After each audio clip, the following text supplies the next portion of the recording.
In a place where nature seems to hide ancient secrets, where the silence is deep and the green stretches as far as the eye can see, lies Aokigahara, the forest of death. There, at the foot of the majestic Mount Fuji, the density of the trees is such that even compasses get lost. But the mystery surrounding this place goes far beyond its labyrinthine trails. It reflects, almost symbolically, one of the greatest social enigmas of contemporary Japan. Why, in one of the most developed nations on the planet, does psychological suffering still find fertile ground?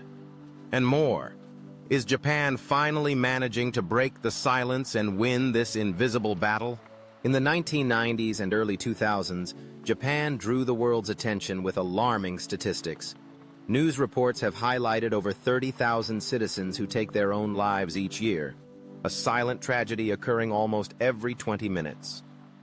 The situation was worsened by economic and cultural factors.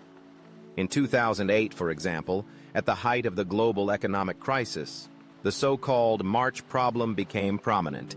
It was the month when temporary contracts ended, unemployment insurance ran out, and thousands of young people faced the challenges of university entrance exams. The emotional strain was collective. Fortunately, time has brought changes. The reduction in citizens over decades was alarming, have begun to decline. In 2023, according to the National Police Agency, Japan recorded just over 21,000 cases, the lowest rate since the 1970s. A reduction of more than 30% compared to the peaks of previous decades. A considerable advancement, the result of joint efforts between the government, society, and specialists. However, the problem persists, albeit in new forms. Japan remains among the developed countries with the highest cases rates, especially among middle-aged and elderly men. Even more concerning is the increase among young people, those under 20 years old. Bullying, social isolation, and school pressure are identified as factors that fuel the suffering of this new generation, even in a country that, at first glance, offers stability, security, and quality education. At the heart of the tragedy, Aokigahara has become a symbol. Known as the Sea of Trees, the forest has been, since the 1950s, the second place in the world with the most cases, second only to the Golden Gate Bridge in the United States. The collective imagination has been fueled by novels such as Kuroi Jukai and by associative legends, in the Japanese context, with a gesture of honor and dignity, a heritage of rituals like the samurai seppuku. In recent years, however, the forest has received different attention. In 2009, Yamanashi Prefecture intensified prevention campaigns. Among the trees, signs with messages of hope appeared.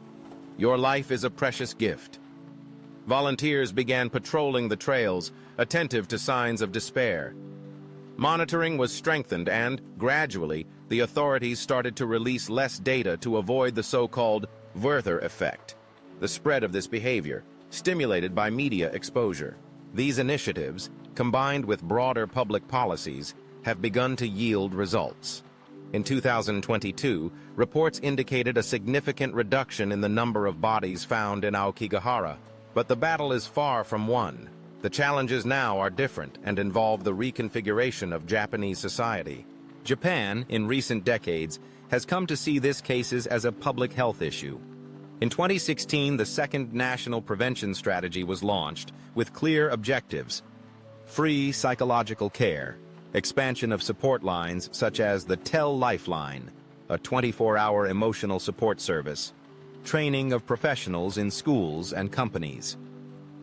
The country also invested in creative solutions, such as the installation of blue lights in train stations, a simple but effective measure that helped reduce the number of cases attempts in these locations. The results are encouraging. Among adults, especially those of working age, the decline in numbers is clear. However, experts warn of issues beyond the control of traditional policies. Social isolation, worsened by the pandemic, and the phenomenon of hikikomori, young people who isolate themselves in their rooms for months or years, represent new challenges, requiring innovative and sensitive approaches. Behind all of this, there is a deep cultural dimension. Japan carries a legacy where honor, duty, and individual sacrifice hold a central place. Seppuku, practiced by samurai to preserve dignity after failure, and the kamikaze missions of World War II still subtly influence the way this practice is perceived. For many, especially among older men, losing a job or tarnishing one's reputation can be seen as an unbearable burden, a dishonor that only an extreme act could repair. But the new generations are beginning to take a different path. Organized groups of young people, movements like I'm Alive, online platforms for support and care have been gradually changing the social perception of the issue. More than fighting problem, these initiatives aim to break the taboo, teaching that asking for help is not a weakness, but an act of courage.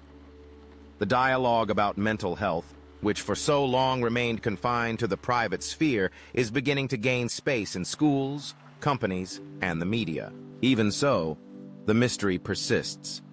How can a country known for the delicacy of cherry blossoms, for respect for traditions, for technology, and for longevity, still coexist with so much hidden suffering? The answer may lie in the very complexity of the human being, in the difficulty of balancing material progress with emotional well-being. Aokigahara remains there, silent, guarding its stories and legends. Every spring, the cherry trees bloom, reminding us that beauty can coexist with pain. Japan, between tradition and modernity, continues to seek new answers, new ways to take care of its mental health. Paths that involve prevention, empathy, and above all, the acceptance that asking for help is not a dishonor, but rather an act of courage and humanity. If you liked the video, leave a like, subscribe, and activate notifications for more stories where the inexplicable and the real meet.